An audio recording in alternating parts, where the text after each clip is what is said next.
이제 파티라는 거는 사람들이 모이잖아요. 제가 말씀드렸던 파티 중에 대부분은 주류가 들어가는 경우가 많아요. 술이 취했어요. 장난으로 야 너 취했으니까 다 벗어 이렇게 얘기를 했어. 갑자기 여자분이 다 벗으시는 거예요. 홀라당. 저는 그렇게 생각합니다. 돈 가는데 마음 간다. 하루 매출이 그때 행사가 8천만 원 정도였던 것 같아요. 하루 행사가.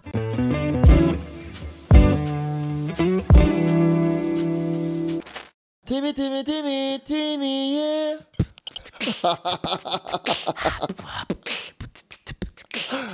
Yeah. Yo, welcome to Timmy.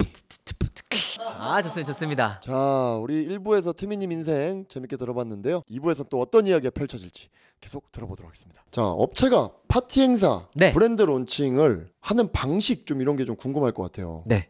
혹시 알려줄 수 있습니까? 형태가 네. 정말 다양해요. 정말 다양한데 뭐 예를 들면 코트라로 예를 들면 네. 코트라에서는 외국인들이 많이 와요. 외국인들이 많이 오는데 일반적으로 저희 머릿속에 떠오르는 행사들 있잖아요. 네. 딱 그 뭐 무슨 임명장 혹은 수료증 이런 것들 드리면서 이제 마지막에 네트워크 파티라고 하는 것들이 대부분의 좀 나이가 있으신 기관장님들 예. 혹은 담당자님들 네. 연관되는 업체들 뭐 그런 분들이 오셔서 그냥 하하호호 명함 주고받고 끝나는 자리였다면 사실은 명함 받고 돌아가면 없거든요. 네. 그 커넥션이 이어지지 않거든요. 예. 그래서 이제 그분들이 뭔가 새로운 형태 획기적인 그런 것들이 없을까 해서 만들어지는 것들 중에 하나가 바로 이 이벤트적인 부분인데 이제 그런 것들을 이런 특별 이벤트들 이거는 한국적인 성격을 많이 띄어야 돼요. 그렇게 해서 특별한 추억을 공유를 시키면 그분들끼리 연관이 되거든요. 네. 그래서 이거는 국제 프라이빗 행사, 국제 프라이빗 네트워킹 행사라고 주로 많이 하고요. 네. 그리고 그 다음이 컨벤션 파티. 컨벤션 파티. 네. 파티라는 이름을 왜 붙이냐면요. 네. 예를 들면 이런 거예요. 저희 뭐 카라반 같은 네. 제가 정말 인상 깊었던 같이 콜라보했던 행사는 뭐가 있냐면요. 캠핑카에 각 국가별로 막 생산을 한 것들을 한국에 와서 판매를 할 거 아니에요. 판매를 할 때 딜러가 판매를 하겠죠. 네. 그럼 딜러들을 다 모으고 캠핑카의 제작자들, 생산자들, 그리고 공장 사장님들 그런 분들이 다 오세요. 그런 분들이 오셔서 뭔가 딱딱하게 행사를 할까요? 아니요. 그분들이 오시면 캠핑카들이 팍 전시를 하고 안에 같이 구경하고 하는데 가운데 DJ가 있어요. 그리고 이 사람들이 공식적인 행사도 물론 하죠. 무대 위에서 뭐 나눠줄 거 나눠주고 뭐 우수한 사람들 시상하고 끝나고 나면 다 같이 와인 혹은 뭐 샴페인 같은 걸 함께 나누면서 그 음악에 맞춰서 몸도 들썩들썩하면서 춤도 추고 딱딱할 거라 생각하지만 그렇지 않군요. 네. 저의 특장점 중에 하나가 자연스럽게 사람들을 흥이 오르게 있는 걸 되게 잘하거든요. 그게 저희가 엄청 큰 장점이라고 생각해요. 제가 먼저 막 춤을 추고 한 명씩 끌어당기고 자연스럽게 이 분위기가 의도하지 않은 것처럼 의도한 분위기를 내는 거죠. 모두가 신나는 분위기. 이제 그런 것들이 컨벤션에서의 파티, 런칭 행사죠. 대규모인데 대규모 같지 않은 그런 거라든지 버튼을 누르면 잉 가는 약간 서서 타는 스케이트보드 같은 거 있거든요. 물에서 타는 거. 이제 그런 거 아시안컵을 우리나라에서 많이 열어요. 올해도 제가 사회 보거든요. 이제 그런 것처럼 이런 것들에서도 뒤풀이 같은 것들이 있을 거잖아요. 이런 것들을 이제 공간도 콜라보 시키고 이렇게 해서 여는 거죠. 주로 이 파티를 위해서 파티를 하는 게 아니라 공식 행사들은 따로 하고 뒤풀이를 런칭 행사와 즐거움을 통해서 만들어내는 거죠. 신기하다. 이런 것들을 주로 많이 의뢰를 해요. 1차 공식 행사보다는 2차의 뒤풀이 행사. 남녀노소 잘생긴 사람 싫어하는 사람 없고 예쁜 사람 싫어하는 사람 없고 재밌는 곳 싫어하는 사람 없고 좋은 음악 싫어하는 사람 없잖아요.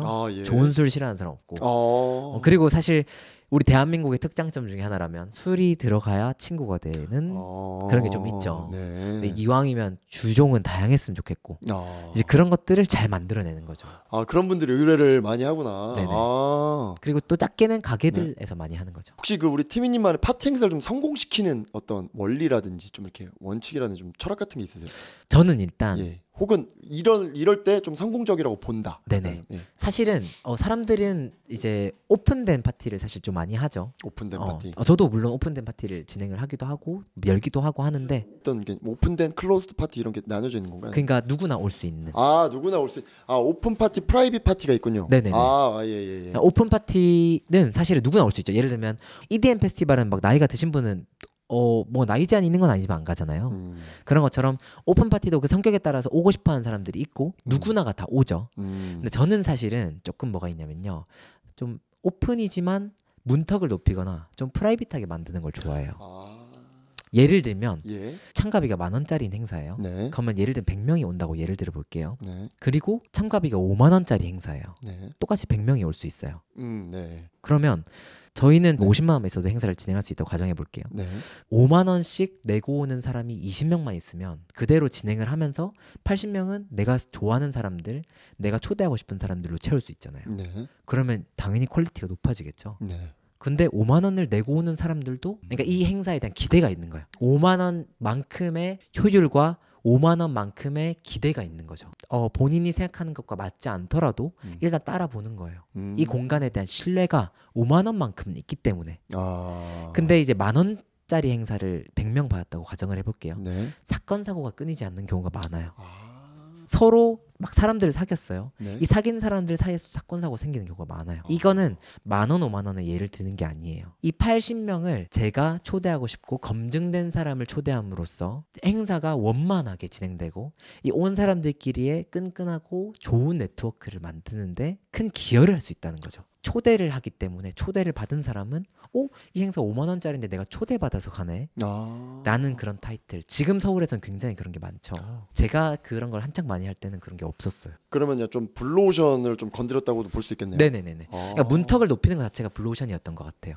겸손하다 이런 게 아니라 저는 어떻게 생각하냐면요. 네. 서울은 이미 하고 있던 건데 지방은 안 했었네. 장점은 제가 지방에서 유명해지니까 그게 서울에서는 어떻게 보면 다른 지역구의 것을 가지고 오는 흡수하는 느낌이 됐기 때문에 저는 그게 브랜딩이 돼서 할 수 있었던 것 같아요.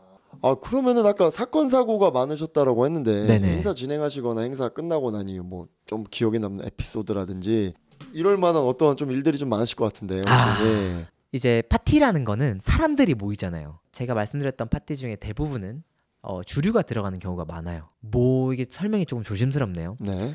그 이제 2차에서 공식 행사 끝나고 예. 이제 그냥 말 그대로 네트워크 시간인 거죠. 네. 그런 시간에서 주제에 따라서 주사가 달라지잖아요. 그렇죠. 그 애프터가 중요한 거잖아요. 네, 맞아요. 예를 들면 내 주사는 열려, 마음이 이제 생각이 1차원적으로 변해 라는 사람이 예를 들면 있어요. 네. 그러면 그런 사람한테 술이 취했어요. 막 마시다가 장난으로 야, 너 취했으니까 다 벗어 이렇게 얘기를 했어. 근데 너 벗어 이래서 갑자기 여자분이 다 벗으시는 거예요. 어쨌든 이제 그런 일들이 있어요. 대학교 때 실수하면 자퇴하는 사람 많잖아요. 이제 그런 식의 문제가 생기죠. 이제 다시는 초대를 드려도 못 오게 되는 뭔가 이제 그런 해프닝 때문에 이제 그런 해프닝들이 좀 생겨요. 그럼 우리 티미님은 어떤 기준으로 좀 이 행사가 좀 성공했다라고 생각하거나 좀 뿌듯함을 느끼시는지 궁금합니다. 사실 가장 큰 거는 네. 이제 수익적인 부분이 크겠죠. 저는 그렇게 생각합니다. 돈 가는데 마음 간다. 이게 자본주의적으로 들릴 수도 있는데 이게 무슨 말이냐면 예, 아주 현실적인 얘기죠. 네. 그럼요. 근데 제가 하고 싶은 말의 요지는 뭐냐면 예를 들면 행사장에서 준비된 주류도 물론 있지만 내가 이 공간이 너무 마음에 들고 오늘 이 자리가 너무 의미 있고 이 저 프로모션한 저 제품이 너무 좋아요. 그러면 저 제품을 그 자리에서 다량을 구매를 하고 구매를 해서 사람들한테 선물해서 나눠준다거나 네. 혹은 이 공간이 너무 좋고 이 자리가 너무 좋아서 조금 뽐내고 싶거나 혹은 너무 만족스러워서 비싼 술을 주문하거나 뭐 이런 경우의 것들이 있죠.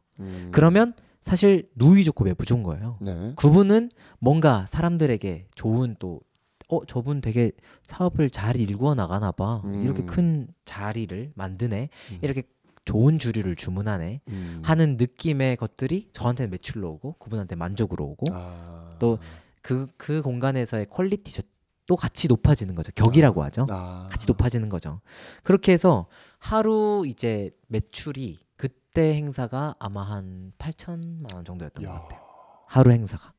네. 그럼 순수익으로 치면 한 2, 3천이 남는 거죠. 이제 그런 정도의 행사가 제가 봤을 땐 성공이라고 봅니다. 그러면은 가장 실패했다고 생각했던 행사는 수익적인 측면으로 기준을 좀 잡자면 200만 원어치 준비를 한 행사예요. 뭐 예를 들면 무대, 작은 무대겠지만 뭐 음향기기, 뭐 팜플렛 준비 다 하고 사람들을 모았죠. 네. 근데 온 사람이 2명인 거예요. 저는 주로 정해진 손님들이 있는 데가 아니라 네. 손님이 없어요. 손님을 만들어 주세요인 데가 많아요. 뭔지 알겠죠? 네, 그러니까 그 의뢰비보단 오는 행사의 사람 수도 또 객관적인 지표군요. 그럼요. 저는 이제 사람들이 몇 명이 올 건데 뭐 해주세요. 그거는 제가 사회 보러 가는 거고 파티를 만드는 건 말 그대로 기획이잖아요. 네. 보통 평일에 의뢰를 많이 받거든요. 그런 거는 사람이 없는 시간. 네. 그래서 그런 때 많이 부르겠네요, 그죠? 그렇죠. 네. 그런 시간에 마케팅으로 활용하고 싶은 거죠. 어차피 대관을 해줄 수 있으니까. 어차피 사람이 안 오는 시간이니까. 이제 그런 식으로 파티를 많이 하는데 그렇다 보니까 준비를 했고 대행비도 받았고 한데 2명이 온 거예요. 아이고야. 서로 난감한.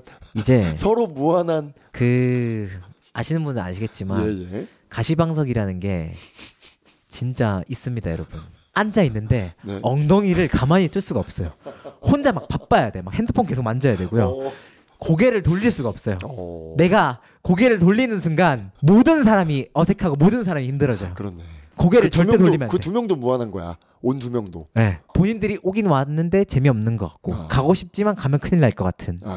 그래서 온 사람들도 어쩔 줄 모르고 저도 바쁘고 의뢰한 사장님도 뻘쭘하고 제 능력치가 이제 바닥처럼 보이고 이제 망했다를 떠나서 그냥 자괴감이 올 것 같아요. 네, 이거는 진짜 망했다. 금액이 문제가 아니에요. 그러니까. 잔치집에 손이 많은 거잖아요. 맞아요. 제가 사실 원래 비서도 했었거든요. 비서? 네, 비서. 어떤 CEO 분이나 어떤 직책의 비서. 네네. 네. 예. 저희 회장님은 오지 탐험가라고 하셔서 전 세계로도 강의를 다니시고 196개국을 다녀오신 도영복이라는 회장님. 도영복 회장님. 네. 다음에 저희가 바로 섭외하도록 하겠습니다. 지금 우즈벡에 계시거든요. 이거 네. 그러면 안 되겠네. 근데 돌아오시면 아마 곧 돌아오실 거예요. 예, 알겠습니다. 예. 회장님의 건물을 제가 임대를 해서 가게를 했었어요. 근데 회장님께서 항상 오시는데 오실 때마다 무슨 너무 VVVIP가 오시는 거예요. 근데 그때 당시 제 펍에는 그 룸이 없었거든요. 네. 그러다 보니까 회장님 손님들이 오실 때는 제가 문을 닫았어요. 회장님만 오직 받은 거죠.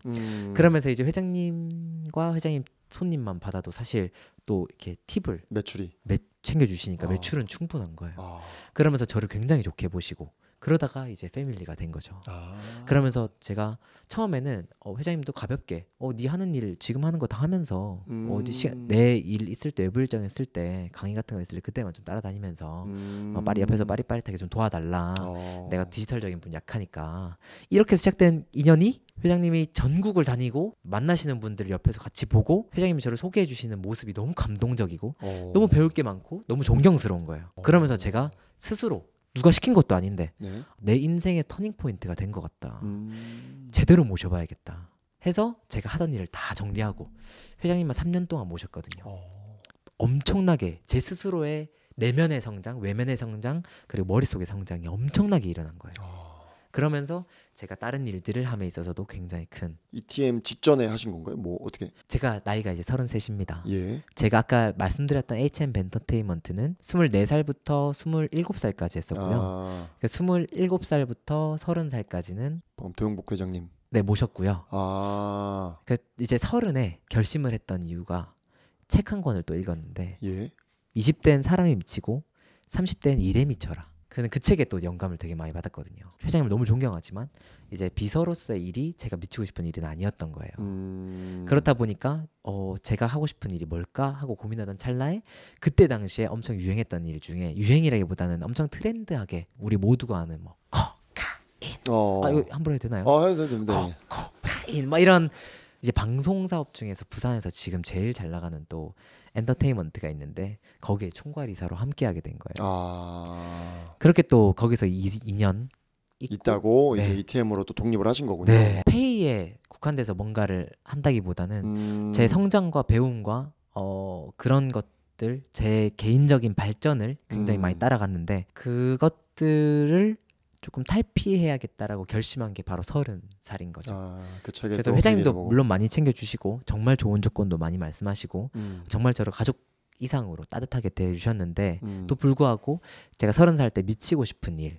이제 수익이 되고 저도 뭔가 건강한 가정을 꾸리고 싶어서 제 생태계를 만들고 싶어서 하게 된 것들이 바로 그런 사업인데 첫 번째가 엔터테인먼트.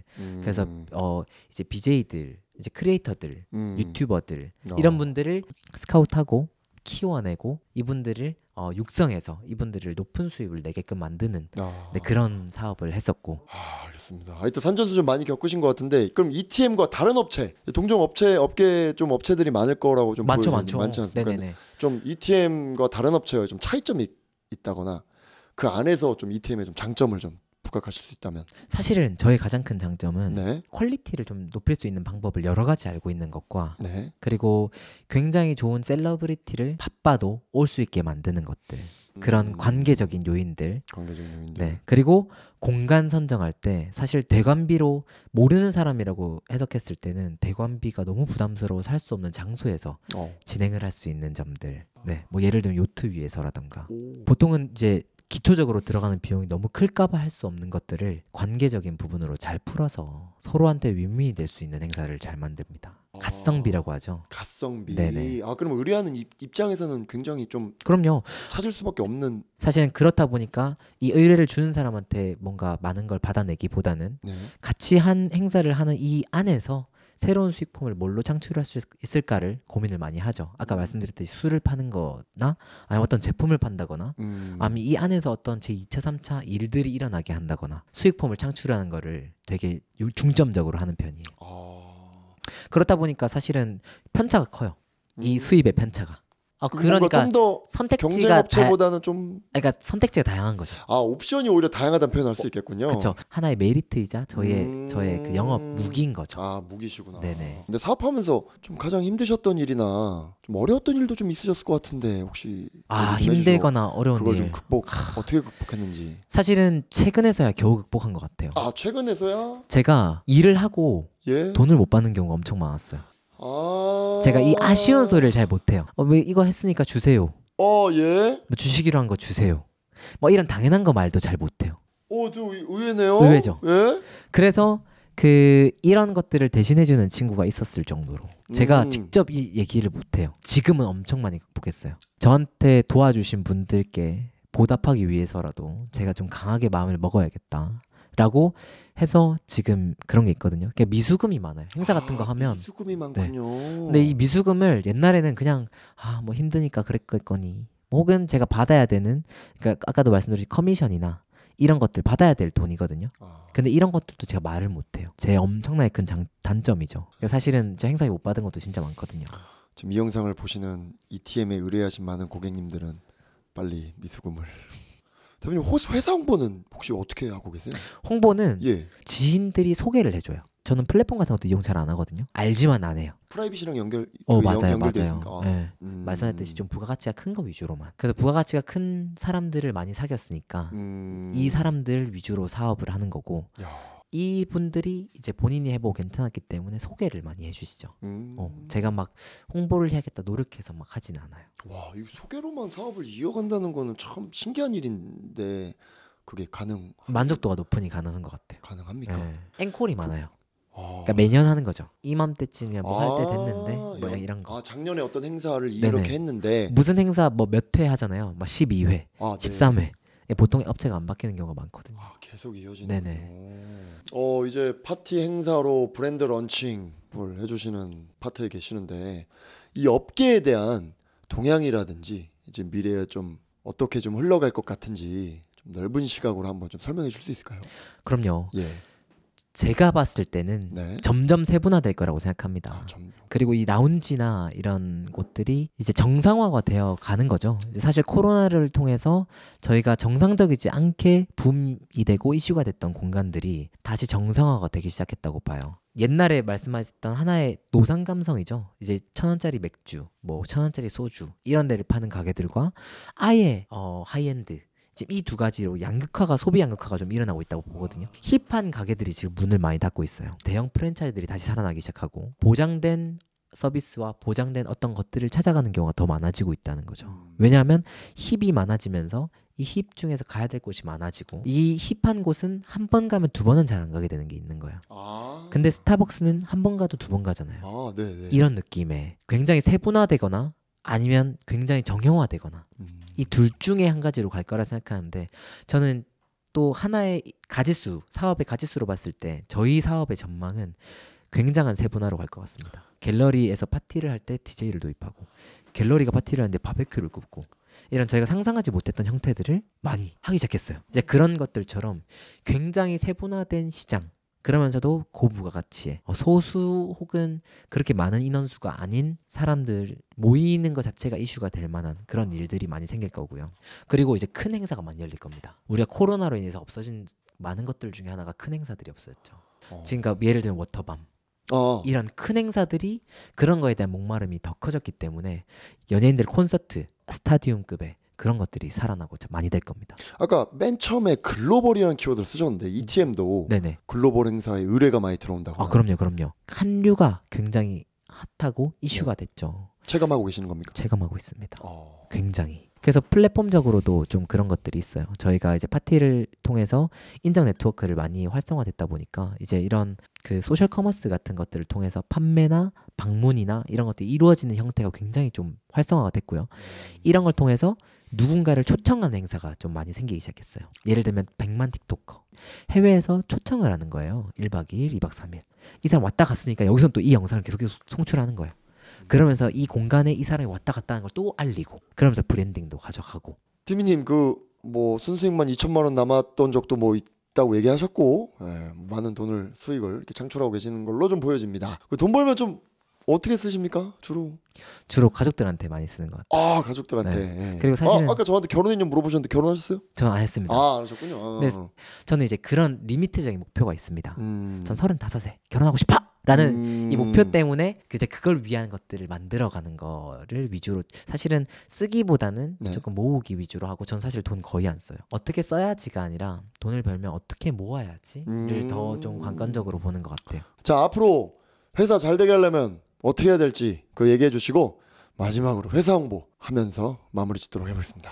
회사가 잘 되게 하려면 지금처럼 희망을 가지고 사람들에게 즐거움을 드리겠다라고 하는 이 신념을 잊지 않고 잘 전하면서 브랜드를 더 강화시키고 일단 저한테 의뢰하신 분들이 만족하고 제가 가지고 있는 역량들을 어떻게 콜라보레이션해서 더 잘 되게 해줄지를 고민하고 잘 되게 만들어드림으로써 이 부가가치를 더 높이게 만드는 게 제가 잘 되는 방법이라고 생각합니다. 장호준의 이코플로였습니다. 감사합니다. 감사합니다. 우! ETM 최경식 대표님이었습니다. 감사합니다. 춤 한번 추셔야죠. 춤.